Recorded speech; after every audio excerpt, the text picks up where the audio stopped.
मन को शांत कैसे करें? दोस्तों, मन सबका चंचल होता है। चंचल मन को शांत करना बहुत जरूरी होता है, क्योंकि अशांत मन में कई सवाल होते हैं और यह इधर उधर भटक सकता है। गौतम बुद्ध मन को शांत करने के आयामों के बारे में बताते हैं। हम सभी जानते हैं कि व्यक्ति का मन बहुत चंचल होता है। यही कारण है कि मन अशांत रहता है और कई तरह के सवालों का जन्म भी अशांत मन के कारण ही होता है। यदि आप जीवन में शांति चाहते हैं तो इसके लिए जरूरी है मन को शांत करना। लेकिन मन को शांत कैसे किया जाए? गौतम बुद्ध से जुड़ी इस कहानी के माध्यम से आप जान सकते हैं कि मन को शांत करने का क्या तरीका है।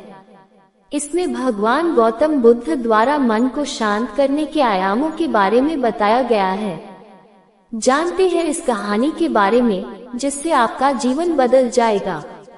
एक बार एक लड़का गौतम बुद्ध के पास जाकर कहता है, मेरे जीवन में बहुत अशांति है, कृपा करके आप मेरा मार्गदर्शन कीजिए, जिससे कि मैं इस अशांति से छुटकारा पा सकूं। गौतम बुद्ध लड़के से जीवन की अशांति का कारण पूछते हैं। लड़का उत्तर देता है, अत्यधिक विचारों के कारण मेरे भीतर बहुत सारे विचार आते हैं, जिससे मेरा मन अशांत रहता है। बुद्ध मुस्कुराते हुए कहते हैं, ऊपर आकाश की ओर देखो और बताओ कि तुम्हें सूर्य दिख रहा है। लड़का ऊपर देखता है और कहता है, धूप दिख रही है। बुद्ध उससे पूछते हैं कि अगर तुम लगातार धूप में खड़े रहोगे तब क्या होगा? वह कहता है, मुझे अत्यधिक गर्मी लगेगी और शरीर में बेचैनी होगी। बुद्ध लड़के से कहते हैं कि अगर धूप में खड़े रहने से तुम्हें गर्मी लगती है तो इसमें दोष किसका है, सूर्य के ताप का या तुम्हारा? लड़का कुछ सोचने के बाद कहता है, इसका जवाब आप ही बताइए। बुद्ध कहते हैं, सूर्य का काम है ताप देना और ताप का काम है गर्मी लगना। ऐसे में तो दोष तुम्हारा ही है कि तुम धूप में जाकर खड़े हुए, जिससे कि तुम्हें गर्मी लगी। तुम्हें अगर शीतलता चाहिए तो तुम्हें छांव में रहना होगा। ठीक इसी तरह चंचल मन का भी स्वभाव होता है विचारों और भावनाओं को जागृत करना। विचार क्षण भर के लिए होते हैं, लेकिन विचार से पैदा हुई भावनाएं देर तक टिकी रहती है। लेकिन ये तुम्हें निर्णय लेना है कि तुम्हें विचार और भावनाओं के साथ चलना है या अलग दिशा बनानी है। कैसे करें मन को शांत?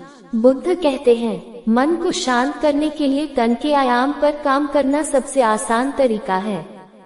शरीर के स्तर पर हमारी कर्मेंद्रियां और ज्ञानेंद्रियां हैं। कर्मेंद्रियां कर्म और ज्ञानेंद्रियां ज्ञान से जुड़ी होती है।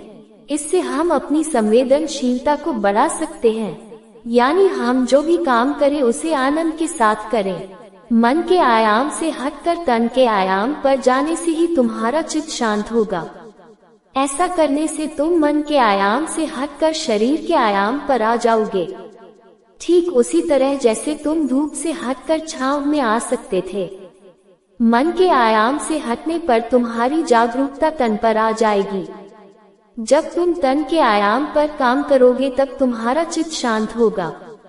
इसलिए हर काम को तन के आयाम पर करने से मन स्वतः शांत हो जाता है।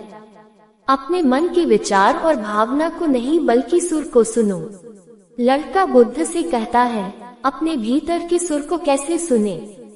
बुद्ध कहते हैं, किसी शांत स्थान पर रहकर जहाँ शांति हो, तब अपनी आंखें बंद करो और मन के भीतर चल रहे शोर से हटकर भीतर के सुर को सुनने की कोशिश करो।